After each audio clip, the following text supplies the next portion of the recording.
आप सभी छात्रों का आज की क्लास में स्वागत है। ये आपकी क्लास फर्स्ट ईयर की वाणिज्यिक इकोनॉमिक्स की क्लास है, जिसमें हमारा प्रथम अध्याय सांख्यिकी का सामान्य परिचय पूर्ण हो चुका है। उसके बाद द्वितीय अध्याय, जिसमें आंकड़ों का अर्थ व प्रकार पर हमने चर्चा की थी प्रीवियस क्लास में। उम्मीद करता हूँ आप सबने ध्यानपूर्वक वीडियो देखी होगी, आपके समझ में आया होगा। यदि आपको कोई समस्या आप उसे पूछ सकते हैं। पिछली क्लास में आंकड़ों के अर्थ व प्रकार के अंतर्गत हमने इस बात पर चर्चा की थी कि आंकड़े कितने प्रकार के होते हैं।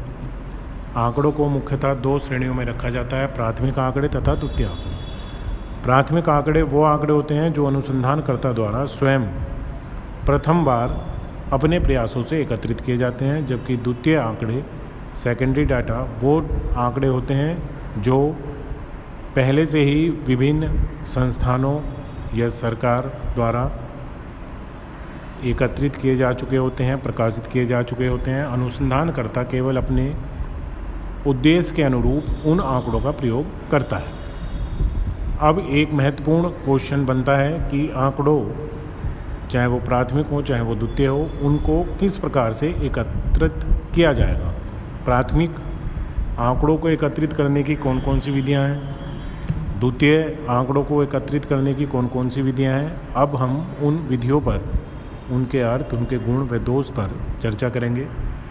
पहले पॉइंट आता है प्राथमिक आंकड़ों के संकलन यानी एकत्रित करने की विधियां, यानी वो आंकड़े जिन्हें अनुसंधानकर्ता स्वयं एकत्रित करता है। इसकी विधियां हैं प्रत्यक्ष व्यक्तिगत अनुसंधान, अप्रत्यक्ष मौखिक जांच, स्थानीय व्यक्तियों या नियुक्त संवाददाता द्वारा प्रश्नावली, डाकपत्र, गणकों द्वारा अनुसूचियां भरना।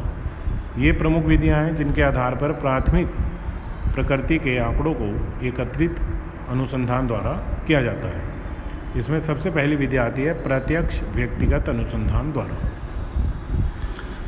इस विधि में यह वह विधि है जिसमें अनुसंधानकर्ता स्वयं अनुसंधान के क्षेत्र में जाकर सूचना प्राप्त करता है। मान लीजिए हमें एक विद्यालय के संबंध में यह सूचना चाहिए कि उसमें 10,000 रुपये से अधिक मासिक आय वाले कितने छात्र, मतलब जिनके माता पिता की वार्षिक मासिक आय 10,000 है, उस परिवार से संबंधित कितने छात्र हैं, तथा 10,000 से कम मासिक आय वाले परिवारों के छात्रों की संख्या में ज्ञात करनी है।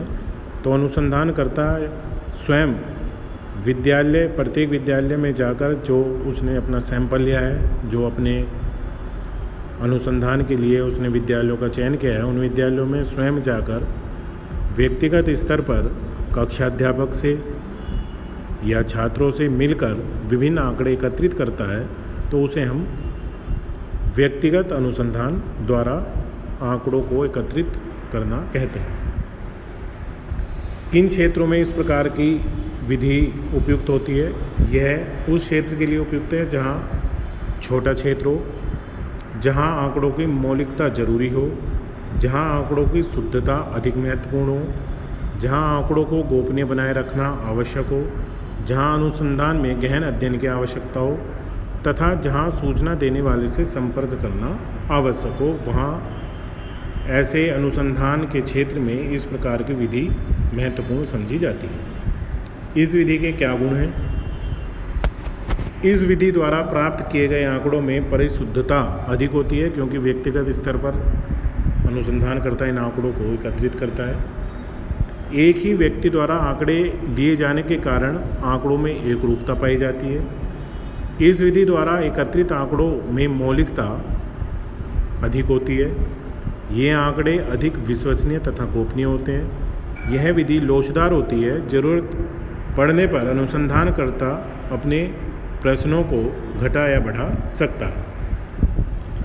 इस प्रणाली के कुछ अवगुण हैं, जैसे बड़े क्षेत्र में यह विधि नहीं अपनाई जा सकती। इस प्रणाली में व्यक्तिगत पक्षपात होने का डर रहता है, क्योंकि केवल एक ही अनुसंधानकर्ता आंकड़ों को एकत्रित करता है। वो अपने निर्णय, अपनी सोच को आंकड़ों पर थोप सकता है। विस्तृत क्षेत्र होने पर इस विधि के अच्छे परिणाम नहीं आते। समय श्रम का अधिक प्रयोग होता है। इस विधि में अधिक समय लगता है। ये इस प्रणाली के कुछ अवगुण हैं। प्राथमिक आंकड़ों को एकत्रित करने की ये पहली विधि है प्रत्यक्ष व्यक्तिगत अनुसंधान द्वारा। इसका अर्थ, उपयुक्तता, गुण व दोष, इसे आप भली भांति समझें, अपनी नोटबुक में लिख लें। आगामी क्लास में इसकी विभिन्न विधियों पर इसी प्रकार से एक एक विधि पर हम चर्चा करेंगे, जिससे आपको आसानी से समझ में आए। धन्यवाद।